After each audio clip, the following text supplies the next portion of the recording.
Halo semuanya, selamat datang di channel YouTube Akpres. Aku Dalila sebagai tutor kimia organik yang akan mendampingi kalian di ruang belajar. Pada video kali ini, kita akan belajar mengenai hidrokarbon aromatik.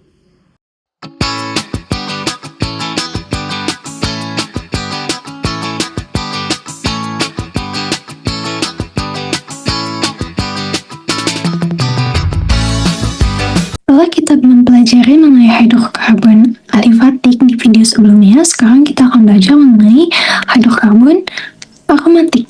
Berarti ada cincin dengan ikatan rangkap dua terkonjugasi. Nah, kita akan belajar mengenai tata nama, sifat kimia, khususnya di reaksi substitusi elektrofili aromatik beserta efek substituennya. Kemudian akan juga belajar menentukan yang kayak gimana sih yang termasuk golongan aromatik berdasarkan aturan Hackle. Yang pertama kita akan mempelajari mengenai tata nama. Nah, sebelum itu kita bakal mempelajari dulu nih khas yang ada pada senyawa aromatik. Salah satunya yaitu benzena. Nah, benzena ini dia siklik 6 karbon dengan ikatan rangkap terkonjugasi atau selang-seling nih. Nah, walaupun dia punya rangkap 2 sama seperti alkena atau punya rangkap, reaktivitas antara benzena dengan alkena ataupun alkuna itu berbeda. Salah satunya kalau misalnya kemarin kita pas belajar alkena alkuna mereka bisa mengalami adisi, kalau benzena ini yang tidak mengalami reaksi adisi, melainkan menjalani reaksi substitusi. Kenapa? Karena kalau misalnya benzena mengalami reaksi adisi, berarti nanti ikatan rangkap di sininya akan berubah kan menjadi ikatan tunggal, dan itu akan mengganggu kestabilan dari benzena, yang mana kestabilan pada benzena itu salah satu kekhasan yang dipunyai benzena. Nah, stabilisasi itu ada karena ada 3 ikatan rangkap terkonjugasi. Ini kan 1, 2, 3. Nah, dengan adanya ini, elektron ini bisa berpindah-pindah, berresonansi menjadi yang ini. Nah, karena adanya perpindahan elektron itu, maka terjadilah adanya stabilisasi resonansi, kayak gitu. Kemudian kalau kita lihat dari orbital molekulnya, benzena ini punya karbon sp2 yang saling berikatan membentuk segi 6 beraturan. Jadi ada 6 buah ikatan sp2. Nah, seperti yang kita tahu saat mempelajari mengenai hibridisasi, kalau sp2 itu bisa membentuk satu ikatan sigma dan satu ikatan pi. Nah, di sini berarti akan terbentuk 3 buah ikatan pi. Berarti ini 1, 2, 3. Nah, selain itu setiap karbon juga membentuk ikatan sigma dengan H. Gimana itu? Ini berarti ini CsP2. CsP2 membentuk ikatan sigma dengan hidrogen. Berarti ada 6 kayak gitu. Kemudian kita masuk ke tata namanya. Nah, benzena ini dia bisa salah satu hidrogennya atau lebih bisa disubstitusi. Jadi nanti ada benzena yang monosubstitusi, berarti hanya satu hidrogen yang disubstitusi, ada juga disubstitusi, dan ada polisubstitusi. Nah, aturan umum penamaannya itu nama substituen, lalu benzena. Berarti kan benzena rantai induknya. Misalnya ini cabangnya itu bromin, berarti dia bromobenzena. Kalau klorin, klorobenzena. NO2, nitrobenzena. Ini O-nya harus 1. Kemudian ini etil, berarti etilbenzena. Ini propil, berarti ini propilbenzena. Nah, tapi untuk penamaan benzena ini ada juga nama-nama umum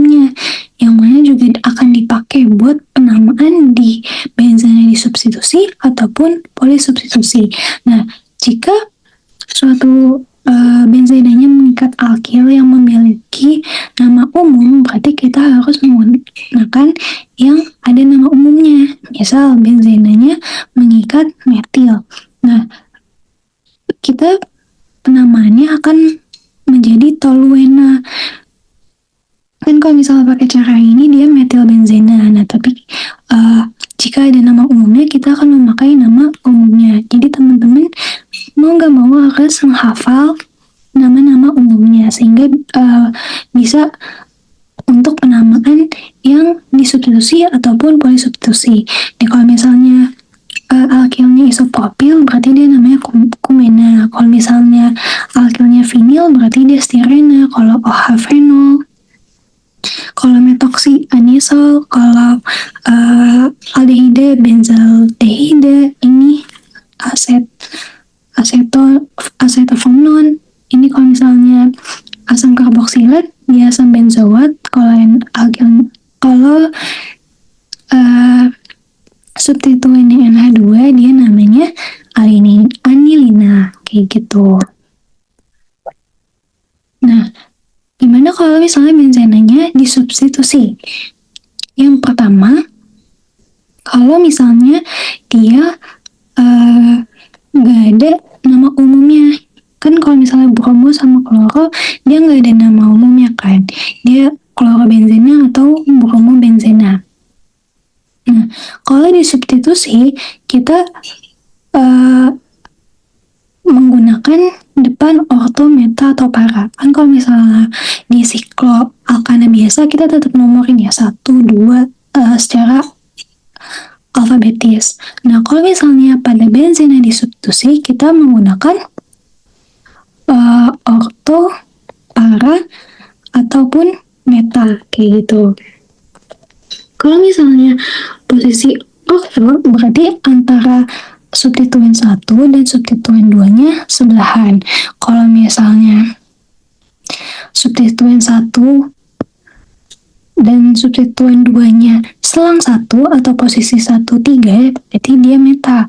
Kalau misalnya posisi substituen 1-nya di pertama, terus substituen keduanya ada di seberangnya atau di 1,4, berarti dia para. Nah, contoh yang di sini Cl sama Br-nya itu di 1,2. Berarti dia orto. Jadi depannya kita tulis orto. Kemudian penamaan alkilnya balik lagi alfabetis. Berarti ini bromo, kloro, benzena. Kayak gitu. Nah, khusus kayak misalnya kloro, itu kan bahasa Inggrisnya dia kloro, pakai C ya. Kloro. Nah, untuk abjadnya kita pakai abjad yang Inggris. Jadi di sininya C dulu kayak gitu. Jadi kalau misalnya kita ganti BR di sini jadi I, berarti kan iodo kan, iodo sama kloro. Kalau misalnya kita alfabetisnya pakai K kan berarti dia iodo baru kloro kan, tapi harusnya orto,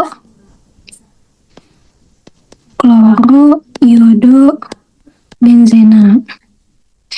Karena kita alfabetisnya pakai yang Inggris C dulu gitu. Nah, kemudian kalau misalnya salah satu substituennya punya nama umum, berarti kita pakai rantai induknya itu pakai nama umum. Misalnya yang ini. Nah, ini ada metil, ada nitro, NO2. Nah, kalau misalnya rantai induknya NO2, kan berarti dia nitrobenzen kan. Kalau misalnya nitrobenzen itu bukan nama umum. Nah, yang punya nama umum itu yang substituen CH3 yaitu toluena. Nah, berarti kita namanya kita lihat ini posisi berapa, berarti rantai untuk nomor 1 kan. Ini 1, 2, 3. Nah, kalau 1, 3 berarti dia meta. Nah, berarti namanya meta nitro toluena kayak gitu. Nah, ini ada kloro, ini ada vinil. Yang punya nama umum itu yang substituen vinil. Namanya stirena. Berarti kita lihat lagi dia posisinya 1, 4. Berarti dia para. Berarti namanya para kloro stirena. Kayak gitu. Kemudian ini kita lihat lagi yang punya nama umum yang OH, dan ini 1, 3, berarti dia meta, berarti ini metaklorofenol.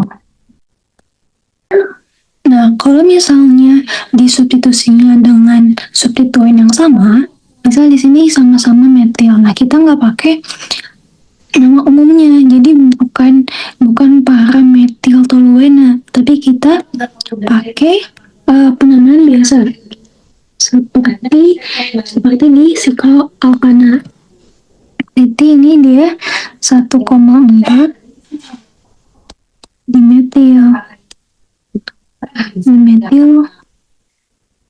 benzena kayak gitu. Nah, kalau misalnya disubstitusi metil sama metil, dia juga sebenarnya ada nama umumnya.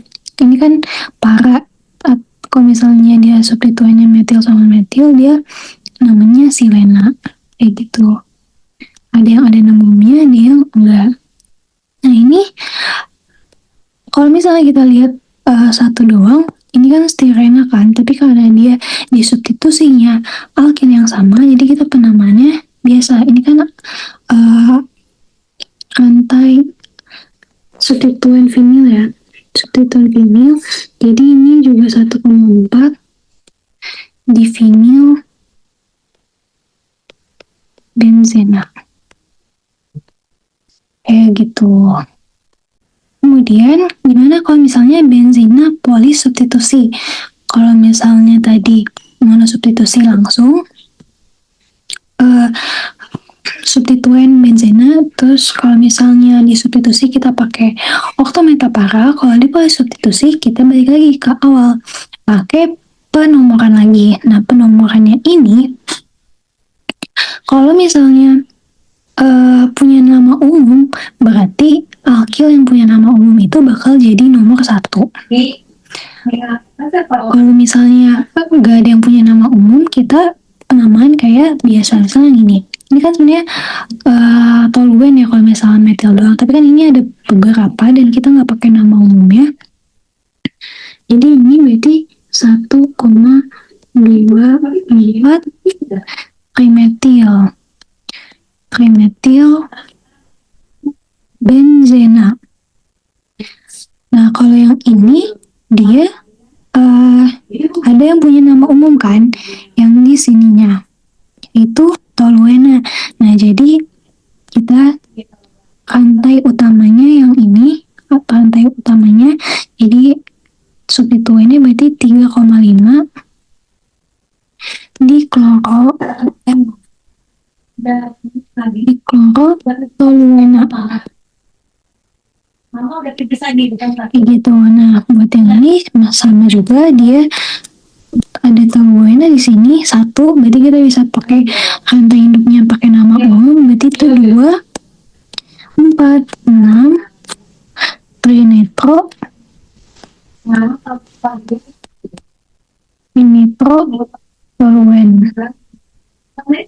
toluena. Ini kita senyawa buat produk kayak gitu. Nah, kemudian kalau gimana kalau misalnya ada dua cincin gitu kan? Nah, kita juga harus mengenal yang namanya gugus fenil dan gugus benzil. Nah, kalau gugus fenil ini berarti dia senyawa aromatiknya, cincin benzennya itu kehilangan satu H dan menjadi substituen yang namanya fenil. Kayak gitu. Ini misalnya. Nah, ini yang punya nama umum yang yang substituen vinil kan di sini. Ini namanya stirena. Jadi yang ininya jadi cabang. Nah, ini berarti kan cabang. Sebenarnya benzena kehilangan satu H kan. Ini namanya fenil. Nah, ini terikat di 14. Terikat di 14. Berarti dia para. Jadi namanya para. Terus berarti cabangnya ini fenil. Rantai induknya punya nama umum stirena. Kayak gitu. Nah, kalau benzil, dia ada fenil ditambah 1 CH2. Nah, ini yang benzil. Nah, ini kan yang punya nama umumnya yang OH kan. Ini fenil. Ini fenil, ini fenil. Ini benzil. Nah, kita pakai rantai utamanya yang ada nama umumnya. Jadi, terikat 1-2 berarti dia orto. Jadi, orto benzil fenol. Kayak gitu. Jadi, kita harus menghafal yang benzen yang punya nama-nama umum, karena untuk penamaan disubstitusi ataupun polisubstitusi, jika ada yang punya nama umum dan hanya satu substituen yang punya nama umumnya, kita bisa pakai itu kayak gitu. Nah, kemudian kita masuk ke sifat kimia, khususnya di reaksi substitusi elektrofili aromatik. Karena berbeda. Kalau misalnya alkena yang sama-sama punya rangkap 2, dia bisa mengalami adisi. Tapi kalau misalnya benzena, dia ada stabilisasi resonansi yang ngebuat kalau misalnya dia ada adisi akan mengganggu stabilitas dari senyawanya kayak gitu. Nah, reaksi substitusi elektrofili aromatik ini atau SER ada beberapa, khususnya ada 5. Yang pertama ini klorinasi, brominasi atau halogenasi, terus ada nitrasi, sulfonasi, alkilasi, dan asilasi. Nah, jadi kalau misalnya di alkena dia masuk dan membuat ikatan rangkapnya jadi ikatan tunggal, mengadisi ikatan rangkapnya. Kalau misalnya di benzena ini, dia bakal ngesubstitusi 1 hidrogen yang ada di cincinnya. Jadi 1. Ini kan sebenarnya masih ada H1 lagi kan. Ini ada H, ini ada H. Nah, H di sini bakal diganti sama si reaksinya kayak gitu. Jadi ini akan masuk di Cl dan cincin benzennya masih tetap rangkap konjugasi kayak gitu. Nah, kemudian untuk brominasi berarti dia reaksi BR2, katalisnya FeBr3, ini produknya dan ini hasil sampingnya kayak gitu. Nah, untuk nitrasi kita ngebuat nitrobenzena, itu reaksinya HNO3 dengan katalis H2SO4 dan hasil sampingnya H2O. Kalau misalnya sulfonasi, reaksinya H2SO4 dan ini katalisnya sendiri juga dari H2SO4-nya menghasilkan produk ini dan hasil samping H2O. Kemudian kalau misalnya alkilasi, dia benzena ditambah alkyl halide atau RCl, halide yang pakai klorin, dengan katalis AlCl3. Jadi nanti R-nya bakal ke mensubstitusi di sini. Gitu. Dan hasil sampingnya HCl. Kalau untuk asilasi, itu berarti dia ada gugus asil. Nah, gugus asil itu yang ini RCO. Nah, harus juga ada katalis AlCl3 dan menghasilkan senyawa ini dan NaCl juga, sama kayak alkilasi, kayak gitu. Sekarang kita masuk ke mekanisme reaksinya.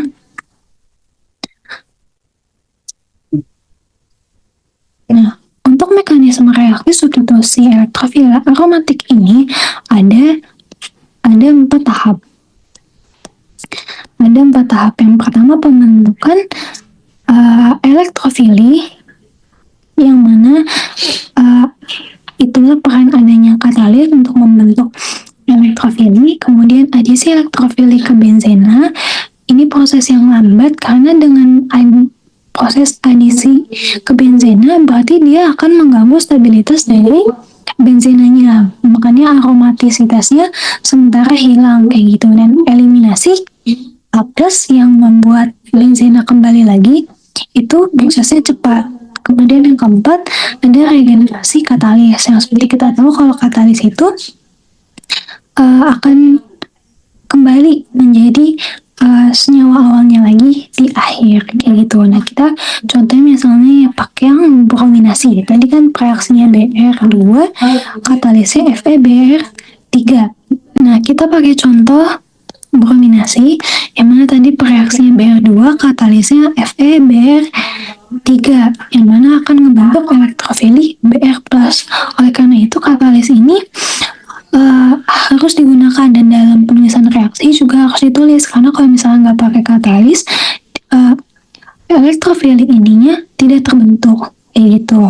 Nah, benzenanya ini akan terjadi proses yang kedua, yaitu adisi elektrofili ke benzena. Nah, berarti ini nukleofilinya dari ikatan rangkap menyerang elektrofili Br+, akan mengadisi, berarti ikatan rangkapnya akan menjadi ikatan tunggal karena dia menambah ikatan. Br yang masuk ke salah satunya, berarti yang satunya lagi jadi bermuatan positif. Nah, ingat lagi kalau misalnya ada rangkap ini, dia bisa berpindah elektronnya. Jadi ini bisa pindah ke sini, terus jadi muatan positifnya di sini, pindah lagi ini ke sini, positifnya jadi ke sini kayak gitu. Nah, setelah proses adisi elektrofili ke benzena ini terjadi, nah ini lambat karena stabilitas resonansinya jadi terganggu kan di sini.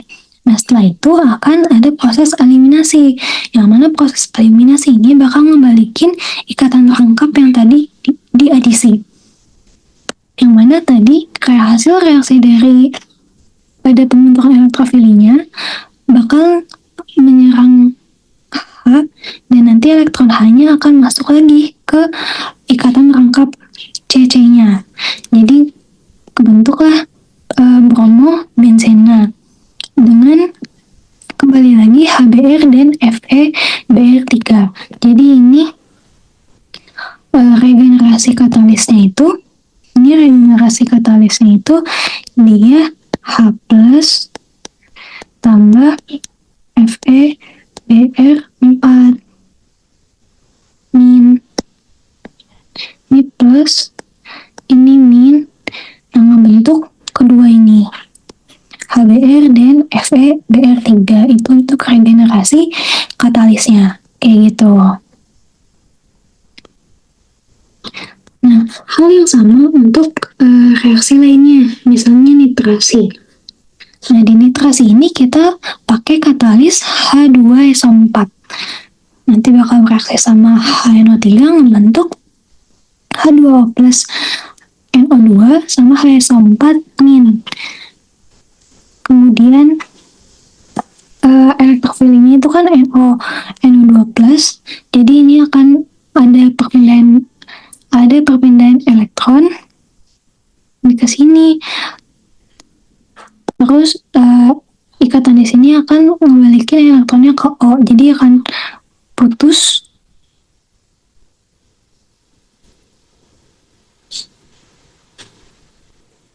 Di sini jadi H2O, nanti H2O di sini akan bereaksi sama satu H di sini membentuk H3O plus sama HS4 min, dan di sini dihasilkan elektrofili NO2 plus. Nah, kemudian lagi reaksi adisi elektrofili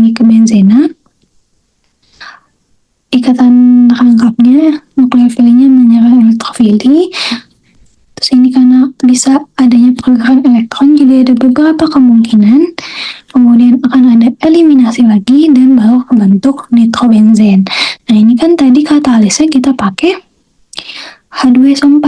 Nah, jadi ini H plus di sini, H plus ini bakal bereaksi lagi sama H2SO4. Jadi regenerasi katalisnya H plus ditambah HSO4 min jadi H2SO4 kayak gitu.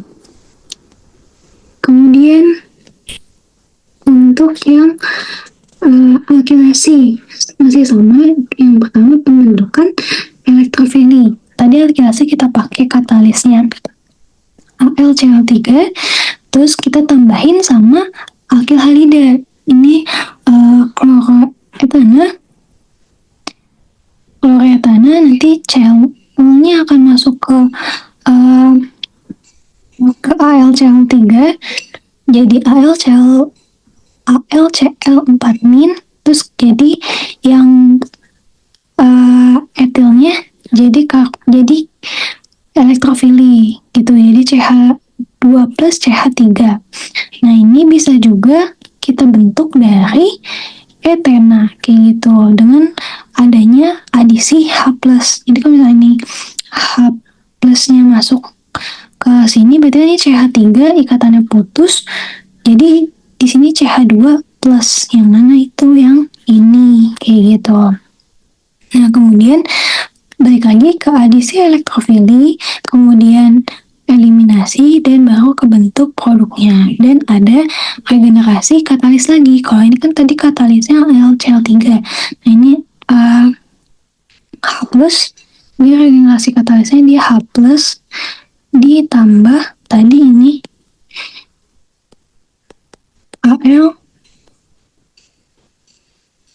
Al min ya, Cl4. Nah, balik lagi dia jadi AlCl3 lagi, dan ada produk samping HCl kayak gitu.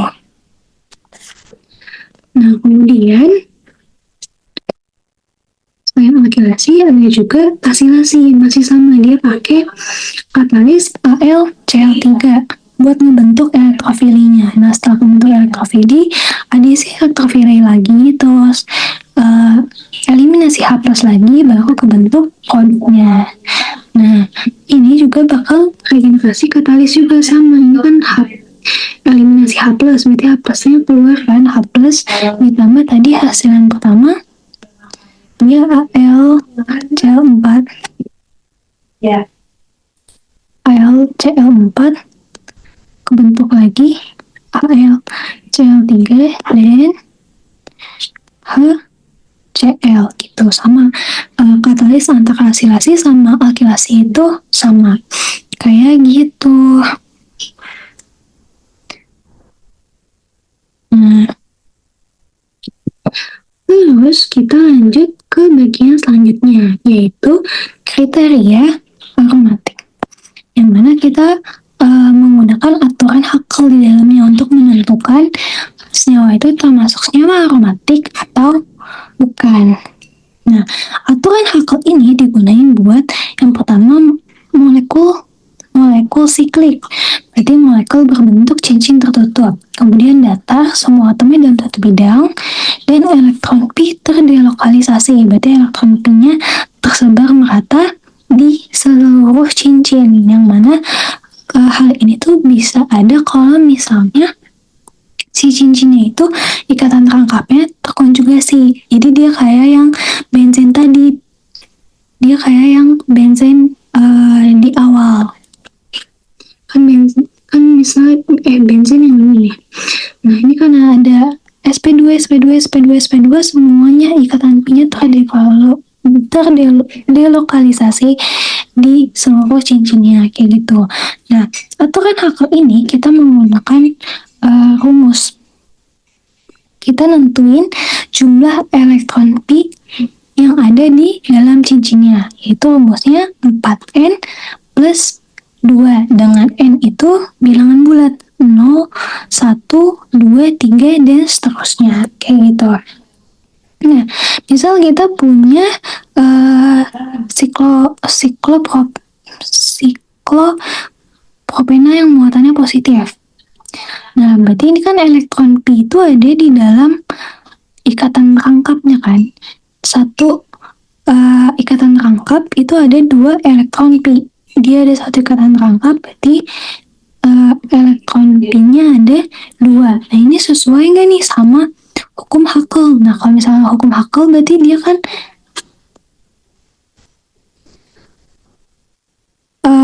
elektron pi-nya ada 2. Nah, berarti dia 4N plus 2. Berarti N-nya sama dengan 0. Nah, ini sesuai nih. Berarti dia aromatik dengan N-nya sama dengan 0. Nah, berarti yang ini dia masuk ke senyawa aromatik. Nah, kalau misalnya dia siklobutadiena. Nah, berarti kan dia ada 2 ikatan rangkap kan? Berarti ada 2 ikatan rangkap, berarti ada punya 4 pi elektron. Nah, kalau misalnya dia punya 4 pi elektron, berarti ini 4N plus 2. 2 sama dengan 4N. Berarti N sama dengan setengah. Nah, ini nggak masuk ke dalam aturan Huckel nih, karena harusnya 0, 1, 2, 3. Nah, makanya kalau masuk siklobutadiena itu bukan termasuk ke senyawa aromatik. Nah, terus benzena ada 3 ikatan rangkap, berarti ada 6 pi elektron. Nah, kalau 6 pi elektron ini dia masuk ke sesuai dengan aturan Huckel dengan N sama dengan 1. Nah, kan 6 sama dengan 4N plus 2, berarti 4 sama dengan 4N, berarti N sama dengan 1. Kayak gitu. Ini kalau misalnya 8 elektron. Kalau 8 elektron berarti N-nya 6 per 4, 3 per 2 berarti N-nya. Nah, itu nggak masuk, nggak sesuai sama aturan Huckel. Nah, kalau 10 dia masuk, berarti dia N-nya 2, kayak gitu. Prima enaknya nyadar gitu, kalau kaki gitu nanti pakai minggu itu dengan pakai Kemudian kita akan mempelajari mengenai efek substituen pertama pada substitusi kedua, yang mana ini penting banget buat nentuin reaksi dia bakal oktoparameta atau gimana saat ada 2 substituen ataupun saat kita mau sintesis yang polisubstituen. Nah, jadi substituen itu ada yang pengaktif cincin, yang mana dia kalau misalnya pengaktif cincin dia bakal donor PEB yang dia punya ke cincin. Nah, misal di sini kita punya NH2. Nah, misal kita gambar dulu benzenanya. Nah, ini kita punya NH2 nih. Nah, seperti yang kita tahu kalau N punya 1 PEB. Nah, PEB ini bisa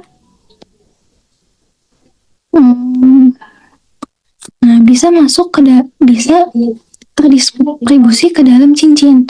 Nah, dengan ada donornya ini, dia akan semakin mengaktifkan cincin, kayak gitu. Nah, kalau misalnya pendeaktif, berarti dia akan lebih menarik. Kalau misalnya yang pengaktif itu dia donor PEB. Kalau misalnya pendeaktif, dia justru menarik elektronnya. Yang mana ini bakal mendeaktifkan cincin, bukan mengaktifkan gitu. Gak bisa, si PEB-nya ini gak bisa ikutan resonansi ke dalam cincin kalau misalnya dia pendeaktif gitu. Nah, substituen pengaktif itu bakal jadi pengarah ortopara. Tapi kalau pendeaktif dia pengarah beta. Nah, ada pengecualian pada halogen. Yang kita tahu kan halogen juga masih punya PEB kan? Punya PEB. Nah, seharusnya kalau misalnya kita melihat NH2 NO2 dia masih punya PEB juga, dia bakal bisa donor ke dalam cincin. Nah, tapi FCLBR-MID ini dia sangat elektronegatif, jadi dia lebih cenderung menarik elektronnya dibandingkan untuk mendonorkan elektronnya, kayak gitu. Nah, misal tadi yang deaktif aku belum kasih contohnya. Misal yang pendeaktif itu gitu ya, karbonil, yang ada karbonilnya. Nah, O sama Cl ini O lebih negatif kan, parsial negatif, yang C-nya lebih positif. Nah, ini tuh bakal lebih cenderung menarik elektronnya, akan lebih menarik elektronnya dibandingkan buat donor ke cincin kayak gitu. Nah, kalau F ini dia walaupun punya PEB tapi dia pendeaktif karena dia sangat elektronegatif. Kan kalau elektronegatif berarti dia sangat suka menarik elektron kan, makanya dia termasuk ke pendeaktif. Jadi diingat-ingat lagi, walaupun ada yang punya PEB juga, tapi untuk halogen dia bukan pengaktif cincin, melainkan pendeaktif kayak gitu. Nah, ini tuh kita pelajarin perannya ada di mana sih. Nah, jadi efek substituen ini bakal berpengaruh di reaksi kayak gitu. Nih, misalnya kita udah punya toluena, nah kita mau sintesis yang benzena disubstitusi, kita mau masukin mau reaksi nitrasi nih pakai HNO3. Nah, kan ini NO, nanti hasil reaksinya NO2-nya bisa masuk di orto, meta, ataupun para kan. Nah, gimana kita nentuinnya gitu, yang terbentuk tuh yang mana? Nah, kita lihat substituen pertamanya. Substituen pertamanya itu metil. Nah, tadi metil atau alkil itu pengaktif. Nah, kalau pengaktif dia pengarah orto para. Nah, berarti NO2 ini akan masuk di posisi orto atau ke para, kayak gitu. Nah, tapi kalau misalnya substituen pertamanya itu NO2 ini pendeaktif kuat. Nah, kalau pendeaktif kan dia pengarah meta. Nah, jadi kalau misalnya kita reaksi nitrasi lagi, itu bakal ngasilin posisi yang meta, kayak gitu, karena substituen pertamanya pengarah meta. Nah, kita coba misalnya kita sintesis senyawa asam klorobenzena sulfonat. Nah, ini berarti dia ada substituen kloro sama asam sulfonat. Nah, jadi pertama kita gambar dulu senyawanya. Nah, penggambarannya juga harus benar, karena kalau misalnya di awal penggambarannya salah, hasil reaksinya juga bisa ikut salah. Jadi kita gambar dulu. Nah, substituennya di posisi meta. Berarti di posisi 1,3 ada kloro sama asam sulfonat. Berarti O3H. Nah, hasil yang kita mau itu mau di posisi meta. Nah, berarti kita harus sintesis substituen pertamanya yang merupakan pengarah meta. Nah, di sini klorin ini halogen. Dia pendeaktif tapi pengarah orto para. Nah, sedangkan SO3 ini dia pendeaktif pengarah meta. Jadi kita harus buat asam benzena sulfonat dulu, baru kita reaksiin untuk ngasilin substituen klorinnya. Nah, berarti yang pertama kita lakukan reaksi sulfonasi untuk ngasilin asam sulfonatnya. Berarti ditambahin H2SO4 menghasilkan asam benzena sulfonat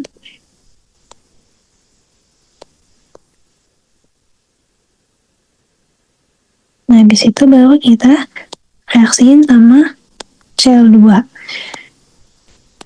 atau kita klorinasi, dan jangan lupa kita harus tulis katalisnya, karena kalau tidak ada katalis maka tidak akan terbentuk. Nah, karena SO3 ini mengarah meta, berarti sel ini akan masuk di posisi meta. Nah, sekian yang bisa aku sampaikan untuk materi hidrokarbon aromatik mengenai tata nama, sifat kimia, dan kriteria aromatik beserta efek substituennya.